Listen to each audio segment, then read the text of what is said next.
bitta narsadan juda ham qo'rqyapman. Quloq pardam teshilib qo'ygan. Har xil joylarni surishtiryapman. Quloqni orqasidan kesib operatsiya qilamiz deyishyapti. Quloqim oqyapti, eshitishim ham pasayib ketyapti. Doktor, siz o'zingiz yordam bering. Bunday holatda qo'rqish kerak emas. Hozir juda ham zamon ilgarilashib ketgan. Avvalambor tekshiruvni o'tish kerak bo'ladi. Ya'ni endoskopiya, audiometriya va MCKT tekshiruvini o'tish kerak bo'ladi. Hozirgi kunda bizning klinikamizda shaxsan o'zim endoskop yordamida men operatsiya qilaman. Ya'ni ikki turi bor bu operatsiyani. Bittasi endoskop, ikkinchisi mikroskop.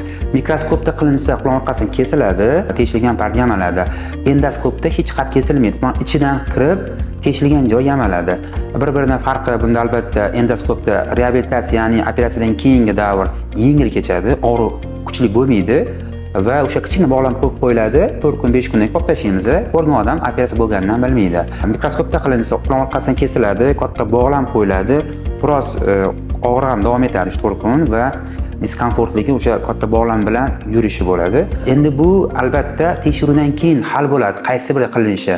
Bizning klinikamizda shaxsan o'zim asosan endoskopda qilamiz, 70-80% bemorlarni. Bu degani hammani ham endoskopda qila olamiz degani emas, chunki shunaqa kasallar, shunaqangi og'ir kasallar bo'ladiki, faqatgina orqadan kesib mikroskop yordamida bajariladigan bemorlar.